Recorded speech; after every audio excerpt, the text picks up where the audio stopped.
ஐயா அவர்களுக்கு நினைவு பரிசு வழங்கி கௌரவிக்குமாறு கேட்டுக்கொள்கின்றோம்.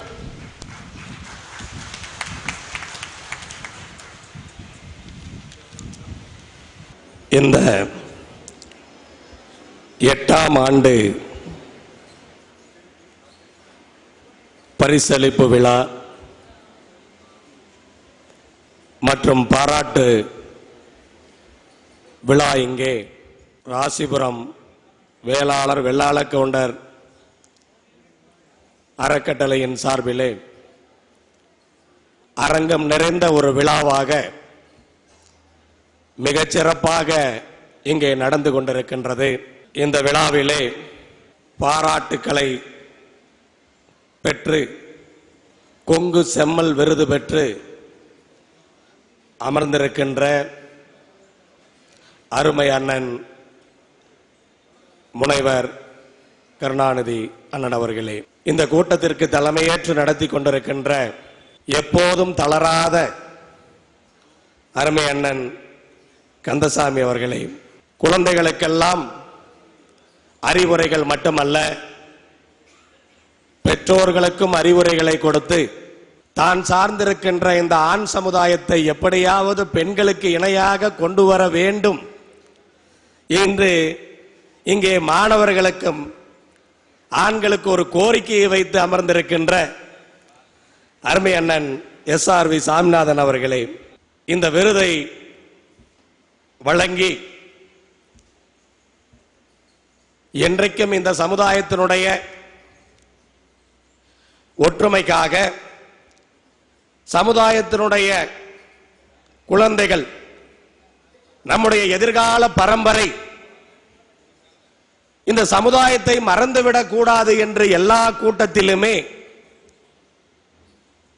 நம்முடைய சமுதாயத்தினுடைய சிறப்புகள் என்ன, குழந்தைகள் நம்முடைய சமுதாயத்தை மறந்து போகின்றார்கள் என்பதை புலம்புவதைப் போலவே ஒவ்வொரு கூட்டத்திலும் இத்தனை ஆண்டுகளாக தொடர்ந்து அண்ணன் சொன்னாரு, இங்க வர்ற குழந்தைகளை கூட்டம் குளம் கேட்டோம்னா சொல்ல மாட்டாங்க அப்படின்னார். எல்லாரும் கேட்டுக்கிட்டு தான் இருந்தீங்க. யாருக்காவது உங்க கூட்டம் தெரியலன்னா அம்மாட்டே அப்பாட்டே கேட்டு வந்துருங்க, பரிசு வாங்குறப்ப கண்டிப்பா கேட்பார். அப்படி அழுத்தம் திருத்தமாக சமுதாய ஒற்றுமையை பறைசாற்றிக் கொண்டு கொங்கு நாடு முழுவதும் நம்முடைய குழந்தைகளை எல்லாம் மனதார யோசிக்க வைத்து கொஞ்ச நேரம் எல்லாத்து கண்ணிலையும் லைட்டா கண்ணீர் வந்துரு மாட்டிருக்குது. அப்படி கதறதுதான் பாக்கி. அந்த அளவுக்கு உருக்கமாக எடுத்து சொல்லி கொங்கு நாட்டிலே நடக்கின்ற நடப்புகளை எல்லாம் தன்னுடைய திறமையான உரையினால் இங்கே படம் பிடித்து காட்டி அமர்ந்திருக்கின்ற அறக்கட்டளை கூட்டத்தை சிறப்பாக ஏற்பாடுகளை செய்திருக்கின்ற அத்துணை இளைஞர்களே, நல்ல உள்ளங்களே, கொங்கு நாடு முன்னேற்ற கழகத்திலிருந்து அனைத்து பொறுப்புகளிலும் இருக்கின்றவர்கள் பல மாவட்டங்களிலிருந்து இங்கே கலந்து கொண்டிருக்கின்றார்கள். அப்படி கலந்து கொண்டிருக்கின்ற அருமை சகோதரர்களே, பரிசுகளை வாங்குவதற்காக இங்கு வந்து அமர்ந்திருக்கின்ற பாராட்டுக்களை பெற இருக்கின்ற அருமை மாணவ செல்வங்களே, பெற்றோர்களே, எது எப்படி நடந்தாலும் எவ்வளவு அச்சுறுத்தல்கள் வந்தாலும் நாங்கள் கவுண்டர்கள் எதற்கும் பயப்பட மாட்டோம். அமைதியாக இருப்பதை பார்த்து கோலை என்று எண்ணி விடாதே என்று எப்போதும் நெஞ்சுரம் கொண்டு எதற்கும் இந்த சமுதாயம் தயாராக இருக்கும் என்று இந்த கூட்டத்திலே கலந்து கொண்டிருக்கின்ற தீரன் சின்னமலையினுடைய வீர வாரிசுகளே, உங்கள் அனைவருக்கும் என்னுடைய காலை வணக்கத்தை இந்த நேரத்திலே நான் தெரிவித்துக் கொள்கின்றேன். அண்ணன் அவர் முனைவராக இருக்கலாம், எவ்வளவு சொத்துக்களை வேண்டுமானாலும் சேர்த்திருக்கலாம், ஆனால் நமக்கெல்லாம் அவர் அண்ணன் என்பதை யாரும் மறக்க முடியாது, மறைக்க முடியாது. இந்த சமுதாயத்திலே அவருக்கு பாராட்ட கடமைப்பட்டிருக்கின்றோம் நாம். அப்படி இந்த ராசிபுரம் அறக்கட்டளையிலே இது தாமதமாக நடக்கின்ற ஒரு நிகழ்வாக இருந்தாலும் எப்பொழுதோ அவருக்கு இந்த பாராட்டு கிடைத்திருக்க வேண்டும். அண்ணன் போன்றவர்களை பாராட்டுவதன் மூலமாக இந்த சமுதாயம் பெருமைப்படுகின்றது, ராசிபுரம் அறக்கட்டளை பெருமைப்படுகின்றது. அப்படி அத்துணை பெருமைக்கும் சொந்தமான அண்ணன் அவர்களுக்கு இங்கே பாராட்டு மழை பொழிந்திருக்கின்றது. கொங்கு நாட்டு மக்களின் சார்பிலே நானும் அவர்களை இந்த நேரத்திலே அவர்களுடைய சிறப்பான பணிகளுக்கு அவருடைய சொன்னா போது எப்படியும் கொடுத்துருவாருன்னு தெரியும். அப்படி இன்றைக்கு பல ஆண்டுகளாக இந்த சமுதாயத்திற்காக கேட்கின்ற அத்துணை உதவிகளையும் செய்து கொண்டிருக்கின்ற அண்ணன் அவர்களை அனைவரின் சார்பாக மீண்டும் வாழ்த்துவதிலே நான் பெருமைப்படுகின்றேன்.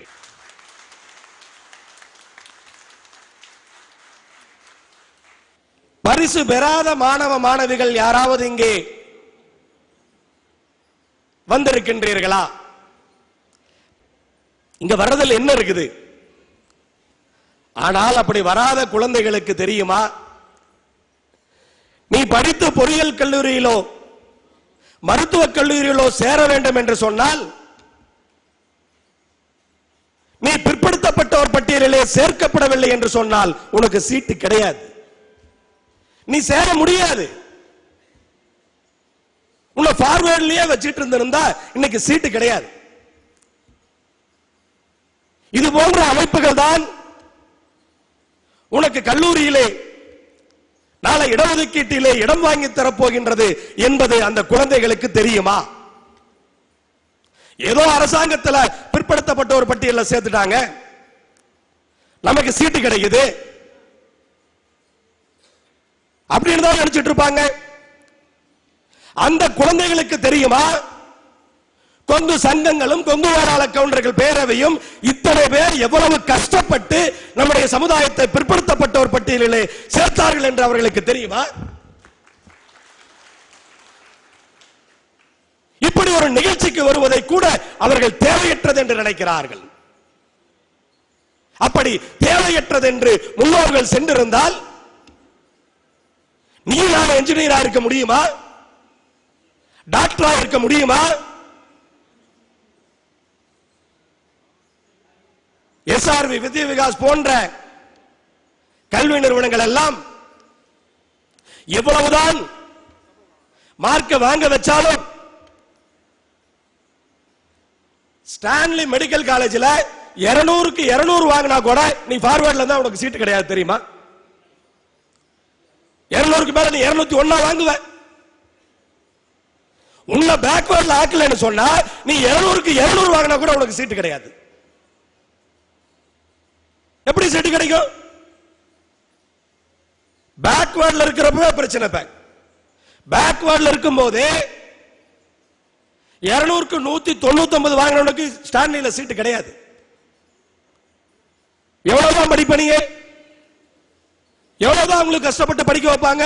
அப்ப சமுதாயத்தினுடைய ஒற்றுமை அன்னைக்கு 1974ஆம் ஆண்டு பேக்வர்ட்ல மாத்தினதுனால நமக்கு பல உதவிகள் அரசாங்கத்திடமிருந்து பல உதவிகள் கிடைத்தது. அதற்கு பிறகு இன்றைக்கு கல்வியினுடைய தரம் எங்க இருக்கின்றது? நான் 1978 பொறியியல் கல்லூரியிலே சேர்ந்தவன். அன்னைக்கு என்னுடைய மதிப்பெண் ஒன்றும் அதிகம் கிடையாது. 200க்கு 178 மார்க். 200க்கு 178 மார்க்குக்கு அரசு பொறியியல் கல்லூரியிலே நான் இன்றைக்கு எனக்கு இடம் கிடைத்தது. அன்னைக்கு இருந்த மொத்த சீட்டு 1200 சீட்டு தமிழ்நாடு பூரா. பிரைவேட் காலேஜ் கிடையாது. இன்னைக்கு லட்சக்கணக்கான சீட்டு இருக்குது. 178 மார்க் வாங்கினா எங்க சீட்டு கிடைக்கும்? திருநெல்வேலியில கிடைக்கும், ராமநாதபுரத்தில் எங்கேயாவது மூலையில போய் படிக்கணும். அப்ப கல்வியினுடைய தரம் உயர்த்தப்பட்டிருக்கின்றது. அந்த கல்வியினுடைய தரம் உயர்த்தப்பட்டதற்கு காரணம் யார்? இந்த கொங்கு மண். கொங்கு மண்ணில் இருக்கின்ற அத்துணை கல்விக்கூடங்களும் தான் இந்த கல்வியினுடைய தரத்தை உயர்த்தி இருக்கின்றோம். எல்லா ஊர்ல இருந்து வந்து இங்க படிக்கிறாங்க. எல்லா சமுதாயத்தை சார்ந்தவர்களும் படிக்கிறாங்க. வெளிநாட்டில் இருந்து கூட இங்க வந்து சேர்த்துட்டு போறாங்க. அப்ப கல்வியினுடைய தரத்தை நம்மளே உயர்த்தி, இப்ப நம்மால 198 வாங்கினா கூட நமக்கு ஸ்டான்லில சீட்டு கிடைக்காது. ஏன்னா கல்வியினோட தரத்தை உயர்த்திட்டோம். ஒரு பக்கம் பெருமையா இருந்தாலும் இன்னொரு பக்கம் 178க்கு எனக்கு பொறியியல் கல்லூரியில் இடம் கிடைச்சது, இன்னைக்கு 178க்கு கிடைக்குமா? அப்ப அன்றைக்கு 1974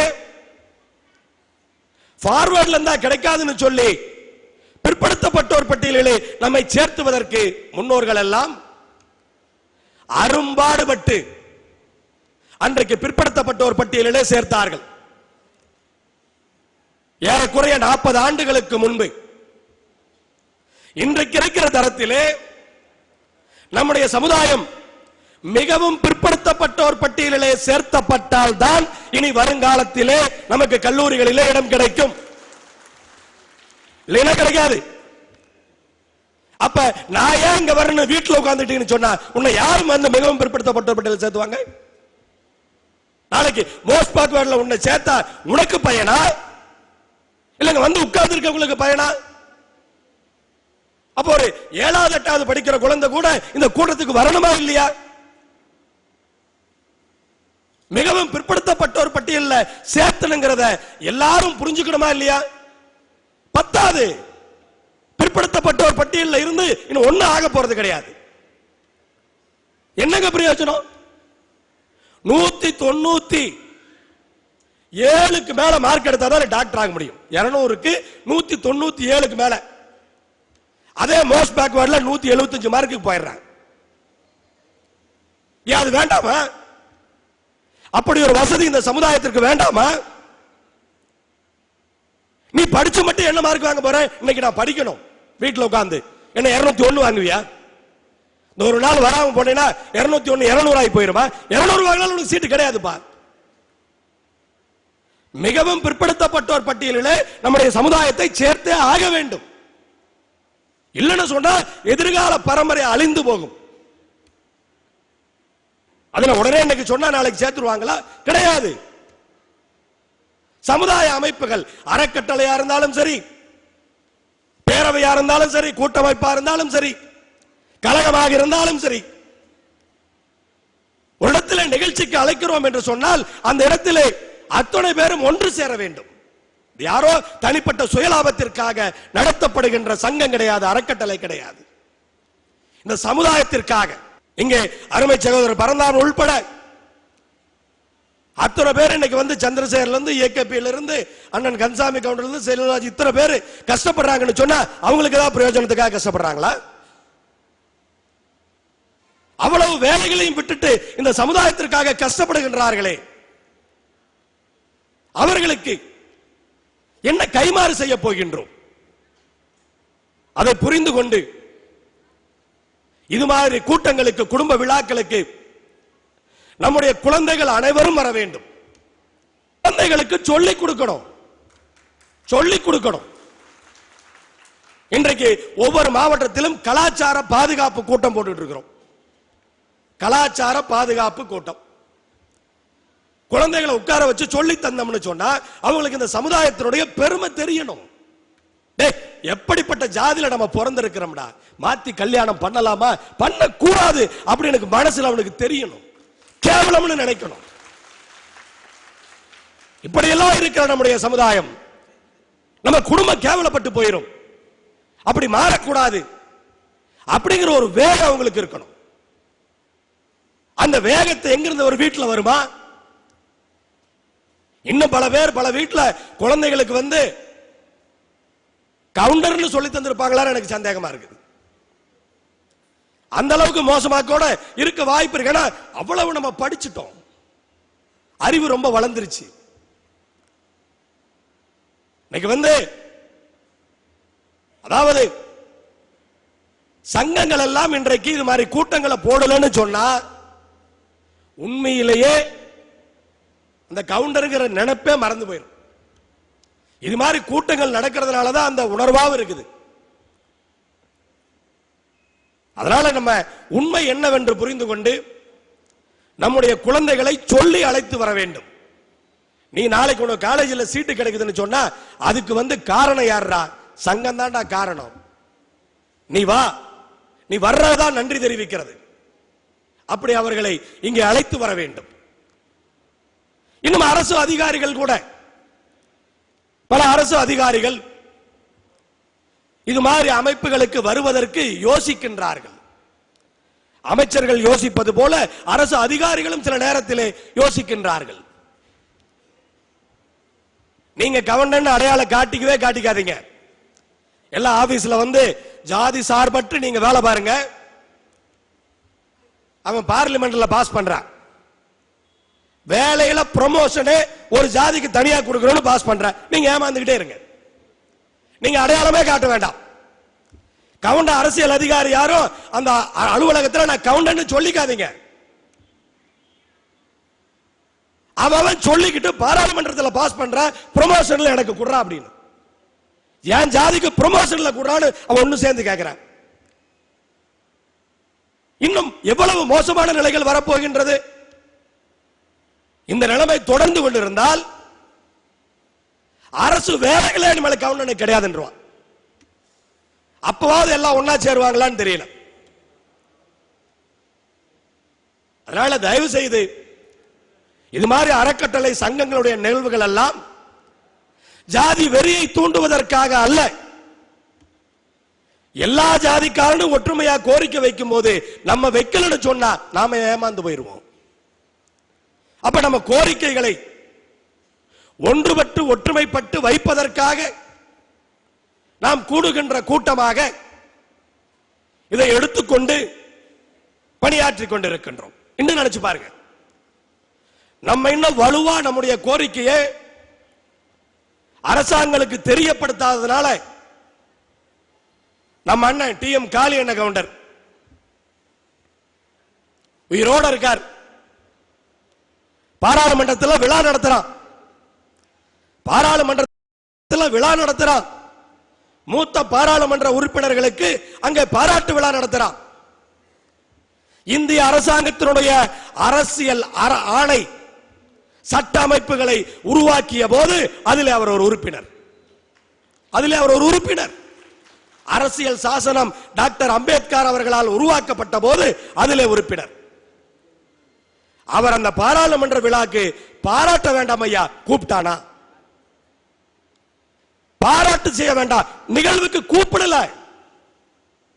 என்ன தப்பு பண்ணார் அவரு? கவுண்டனா பிறந்தது தப்பா? அவர் பண்ண தப்பு கவுண்டனா பிறந்ததா? இதே ஒரு தாழ்த்தப்பட்ட சமுதாயத்தில் இது மாதிரி ஒரு ஆளை விட்டு இருந்தா இந்தியா பூரா போராட்டம் பண்ணி இருப்பான். பாராளுமன்றத்தில் இருக்கிற அத்தனை தாழ்த்தப்பட்ட சமுதாய பாராளுமன்ற உறுப்பினரும் அந்த நிகழ்வை புறக்கணிச்சிருப்பான். என்ன நடந்தது? நம்ம தான் பத்திரிகையில பேட்டியை கொடுத்தோம், எல்லாம் ரொம்ப கஷ்டப்பட்டோம், கேவலப்பட்டோம், வருத்தப்பட்டோம். ஆனா யார் வருத்தப்பட்டாங்க? அவர் சார்ந்திருக்கின்ற அந்த காங்கிரஸ் கட்சி வருத்தப்பட்டதா? காங்கிரஸ் கட்சியுடைய ஆட்சி அங்க டெல்லியில் இருக்கின்றது. ஒரு கவுண்டர் கேவலப்படுத்தப்பட்ட போது நம்ம கவுண்டர் அமைப்பு தான் வருத்தப்பட்டதே ஒழிய அவர் சார்ந்திருந்த கட்சி வருத்தப்பட்டதா? ஆனால் அவர் ஜாதி பார்க்காமல் ஜாதி சார்பற்று இயங்கியவர். காங்கிரஸ் பேர் இயக்கத்திலே ஜாதி கிடையாது. காங்கிரஸ் பேர் இயக்கம் ஜாதி சார்பற்றது. சுதந்திரத்தை இந்த நாட்டுக்கு வாங்கி கொடுத்த இயக்கம் என்று ஜாதி பார்க்காமல் பாடுபட்டவர் அவர். அவருக்கு கடைசியில் இந்த வயதிலே அவரை பாராளுமன்றத்துக்கு அழைக்கவில்லை என்று வருத்தப்பட்டது, வேதனைப்பட்டது அவர் பிறந்த சமுதாயத்தினுடைய சொந்த ரத்தமே ஒழிய வேறு யாரும் கிடையாது. யாரும் ஒண்ணும் பண்ணல. இதுதான் இன்றைக்கு நமக்கு இருக்கின்ற நிலைமை.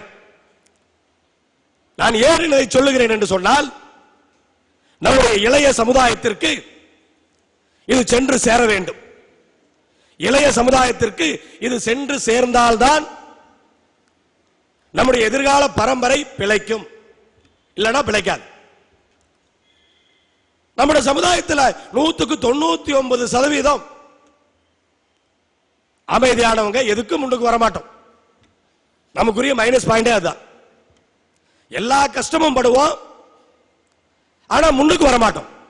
இப்படி ஒரு நிகழ்வு இருக்குன்னு சொன்னா இதுல முன்னாடி வர மாட்டோம். நாமகிரிப்பேட்டை பேரூராட்சியுடைய தலைவர் அந்த கடைசியில் உட்கார்ந்திருக்கார். அண்ணன் பழனிவேலன் அந்த கடைசியில் உட்கார்ந்திருக்கார். இத வேறொரு சமுதாயத்தில் ஒரு பேரூராட்சி தலைவர் இருந்திருந்தா கடைசி சேர்ல உட்காருவாரா? உட்கார மாட்டார், நேரா இங்கதான் வருவார். இவ்வளவு அடக்கம். அந்த அடக்கமே பல நேரங்களிலே நம்முடைய உயர்வுக்கு மைனஸா கூட போயிருது. அது இவ்வளவு அடக்கமாக இருக்கின்ற நாம் எப்பவுமே அடக்கமா இருந்தா அழிஞ்சு போயிருவோம். அண்ணன் கேசிகே சொன்னது மாதிரி நம்ம கால ஒருத்த முதிச்சான்னு சொன்னா சிங்கம் மாதிரி சீரணும். அது வரைக்கும் அமைதியா இருந்தா கூட மிதிக்கும் போது விடக்கூடாது. இப்ப இந்த ஓராண்டு காலமா கொஞ்சம் பிசிஆர் தலை தூக்குது. நம்ம பக்கம் இன்னும் வரல. மேட்டுப்பாளையம், அன்னூர், அவினாசி எல்லாம் தலை தூக்குது. கூட்டம் போட்டு கட்டுவேன், கவண்டம் பொண்ணத்தான் கட்டுவேங்கிறான் நடு ரோட்ல. அவனுக்கு தடையே கிடையாது. ஆனா அந்த சீடிய நம்ம கூட்டத்தில் போடலாம்னு சொன்னா அதுக்கு தடை. நாலு ரோட்ல கூட்டம் போட்டு ரொம்ப கேவலமா அந்த சீடி இப்ப நான் எல்லா ஒன்றியத்துக்கும் எல்லா ஊருக்கும் அனுப்ப போறேன். எல்லாம் கேளுங்க, கேட்டாவது வெறி வருதான்னு பார்க்கலாம். அப்படி பேசுகின்ற அந்த ஒரு தைரியம் இன்றைக்கு வந்திருக்கின்றது. அதை இந்த நேரத்திலேயே நம்ம களை எடுக்க வேண்டும். அன்னூருக்கு, அவினாசிக்கு, மேட்டுப்பாளையத்துக்கு வந்த பிரச்சனை ராசிபுரத்துக்கு வர்றதுக்கு ரொம்ப நேரம் ஆகாது. இங்கேயும் அப்பப்ப தலை தூக்குறது தான், நம்ம தட்டி வைக்கிறது தான். வம்புக்கு போகல. நம்ம அதுக்காக நம்மளை தூண்டி விட்டு வேடிக்கை பார்த்தாங்கன்னு சொன்னா அமைதியா இருக்க முடியாது.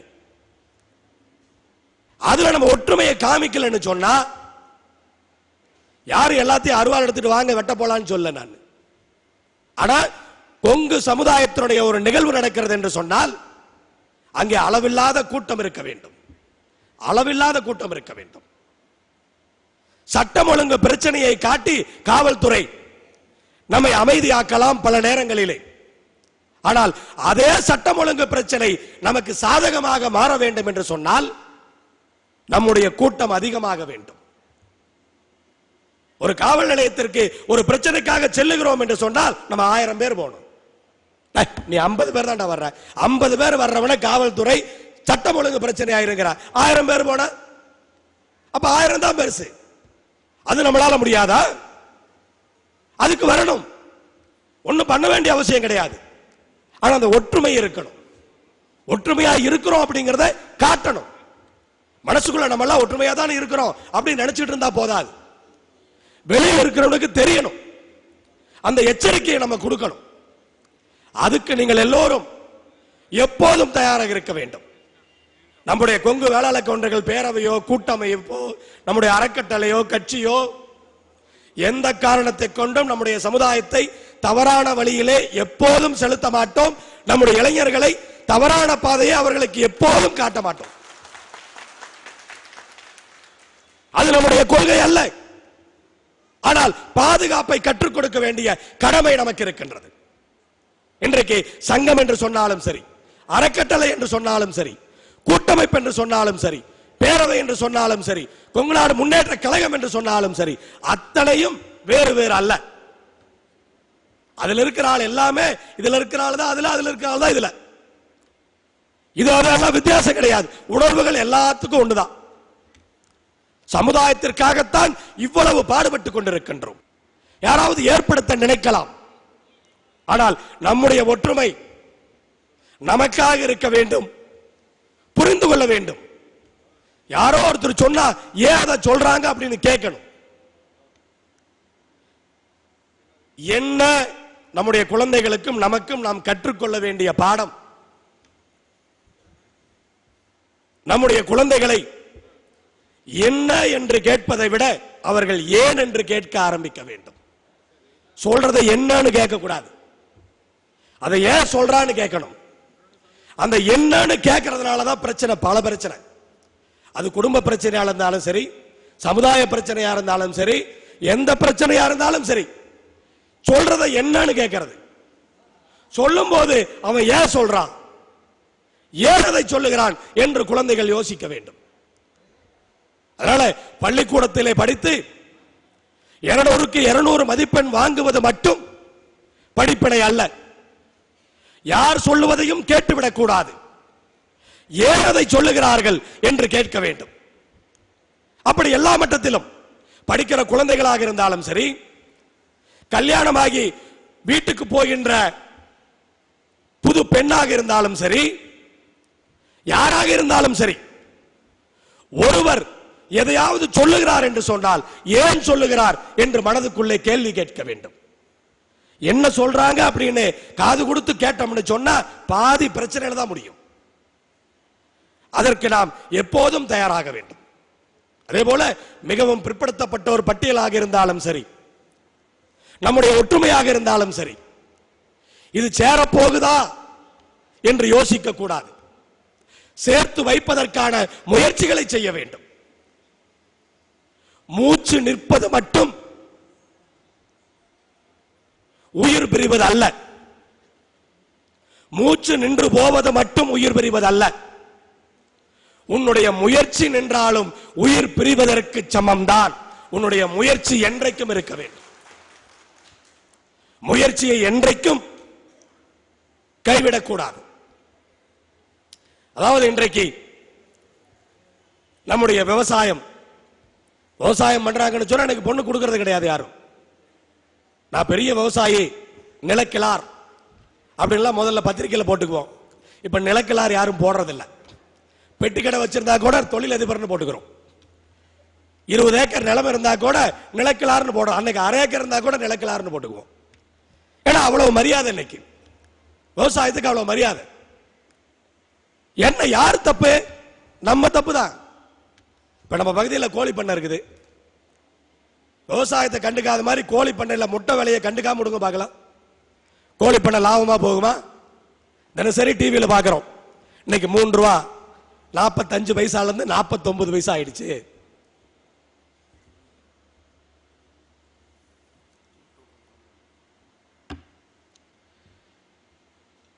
முட்டை விலை நிர்ணயிக்கிறது யாரு? சங்கம். முட்டையை உற்பத்தி செய்கிற சங்கம் அந்த முட்டை விலையை 1 பைசா 2 பைசா 2.90 கூட வந்துருது. அவங்க திட்டம் போட்டு அதை கரெக்டா பண்றாங்கன்னு நினைக்கிறேன். வேணும்னே இறக்கிறது, வேணும்னே ஏத்துறதான்னு தெரியல. ஆனா இருந்தாலும் கண்ட்ரோல்ல வச்சிருக்கிறாங்க. அதே மாதிரி விவசாயத்தை வைக்க முடியாதா? அப்படி வைக்காம விவசாயம் லாபகரமா மாறாது. விவசாய விளைபொருட்களுக்கு உற்பத்தி செய்கிறவன் விலை நிர்ணயம் செய்ய வேண்டும். மஞ்சள் 5 நாளைக்கு முன்னாடி 20 நாளைக்கு முன்னாடி மஞ்சள் பேரணி ஈரோட்ல, மிகப்பெரிய பேரணி. மஞ்சள் 9000 ரூபாய் கீழே விற்க கூடாது அப்படின்னு அன்னைக்கு ஒரு தீர்மானம் போட்டோம். 2 நாள் மண்டியில விற்காம இருந்தது. 3ஆவது நாள் நம்மாலே 20 பேர் வியாபாரிகள் நம்மாலே என்ன பண்றாங்க? விவசாயிங்கிற பேர்ல அங்க 6500 ரூபாய் 7000 ரூபாய் அப்படின்னு டாக் போட்டு வைக்கிறான். அப்ப அதை தடுக்க வேண்டிய கட்டாயம். விளைபொருட்களுக்கு நம்முடைய கோரிக்கை அரசாங்கத்தினிடத்திலே ஒவ்வொரு பயிருக்கும் அந்த உற்பத்திக்கு தகுந்த மாதிரி ஒரு 200 கோடி 300 கோடி 500 கோடி இலவசம் கிடையாது, மானியம் கிடையாது, ஃபண்ட் ஒதுக்கணும் அரசாங்கத்திலிருந்து. ஒரு விலை மஞ்ச விலை 9000 அப்படின்னு சொன்னா 9000 ரூபாய் கீழே போனா அரசாங்கம் வாங்கி வச்சுக்கணும். அந்த 300 கோடி ரூபாய் அதுக்கு உபயோகப்படுத்தணும். விலை ஏறும்போது அரசாங்கம் வித்தரலாம். 9000 ரூபாய்க்கு மேல போனா விவசாயி நேரா வித்துக்கிறான். அப்ப அரசாங்கம் வாங்கி வச்சுக்கிட்டாங்கன்னு சொன்னா எப்ப வேணாலும் திருப்பி அவங்க விற்க முடியும். இப்படி அரசாங்கத்தில் திட்டம் போடாம விவசாயிகளை வாழ வைக்க முடியாது. ஒவ்வொரு பொருளுக்கும் அதை செய்ய முடியும். ஆயிரக்கணக்கான கோடிகளை இன்னைக்கு இலவசமாக கொடுத்துட்டு இருக்காங்க. ஏன் முதலீடு செய்ய முடியாதா? அரசாங்கத்துக்கு லாபம் வர கூட வாய்ப்பு இருக்கு. வியாபாரி செய்யறத அரசாங்கம் செய்யணும் சொல்றோம். வியாபாரி சிண்டிகேட் போட்டுக்கிட்டு விலை இறக்கிறான். அதே அரசாங்கம் இந்த விலைக்கு கீழே போனா நாங்க வாங்கிக்கிறோம்னு சொன்னா விலை இறங்காது, இறக்க விட மாட்டாங்க. விவசாயிகளை இப்படி வாழ வைக்கிறது தவிர வேறு வழியே கிடையாது. அதனால இப்படிப்பட்ட நல்ல கொள்கைகளோடு இன்றைக்கு கொங்கு அமைப்புகள் அத்தனையும் பாடுபட்டு கொண்டிருக்கின்றோம். ஆனால் நம்முடைய குழந்தைகள், எதிர்கால சந்ததி இதை புரிந்து கொள்ள வேண்டும். பெற்றோர்கள் அதை சொல்லித்தர வேண்டும். இங்க வர்ற குழந்தை கூட்ட தப்பா சொன்னா கண்டிப்பா அவங்க அப்பா அம்மா யாருன்னு தலைவர் கேட்பார். கண்டிப்பா அவங்களை எந்திரிச்சு மேடைக்கு வர சொல்லிடுவார். கூட்டம் சொல்லி அனுப்புங்க. திருப்பி நான் கடைசியா இன்னொரு முறை சொல்லிக்கிறேன், கூட்டத்தை கண்டிப்பா சொல்லி அனுப்புங்க. அதே போல அண்ணன் கேசிகே அவர்கள் பெற்றோர்களை குழந்தைகள் மதிக்க வேண்டும். பிறந்த நாள் என்பது சொல்லுவது தாயினுடைய மறுஜென்மம் என்று இங்கே உருக்கமாக சொல்லி சென்றிருக்கின்றார். அது யாரும் மறுக்க முடியாதது. நம்ம பெற்றோர் இல்லை என்று சொன்னால் நாம் இல்லை. ஆனால் சில இடங்களிலே தன் குழந்தையை பெற்று வளர்த்துகின்ற மகனுக்கும் மகளுக்கும் கூட அவர்களுடைய பெற்றோருடைய அருமை தெரியாமல் இருக்கின்றது. ஒரு மகனுக்கும் மகளுக்கும் தனக்கு குழந்தை பிறக்கின்ற வரைக்கும் பெற்றோருடைய அருமை தெரியாமல் இருக்கலாம். ஆனால் தனக்கு குழந்தை பிறந்த பின்னால் அந்த குழந்தை பிறந்த முதல் நாளிலிருந்து அதை சீராட்டி பாராட்டி வளர்க்கும் போது நம்மையும் நம் பெற்றோர் இப்படித்தானே வளர்த்திருப்பார்கள் என்று தெரிந்து கொள்ள வேண்டாமா? அந்த உணர்வு அப்போதாவது வர வேண்டாமா? அப்படி பண்றவங்களுக்கு எப்படி ஆசை வரும்? அந்த வருத்தம் இருக்காதா? அப்ப பெற்று வளர்த்த பெற்றோர்களுக்கு அந்த குழந்தைகள் நன்றி சொல்லவில்லை என்று சொன்னால் எவ்வளவு வருத்தம் இருக்கும். அதனால இதை சென்று சேர்த்த வேண்டும். நம்முடைய சமுதாயத்திலே நம்முடைய சந்ததியினருக்கு இந்த முயற்சியை கொண்டு போய் சேர்த்த வேண்டும். அனைத்து கூட்டங்களிலும் நாமும் இதை பேச வேண்டும்.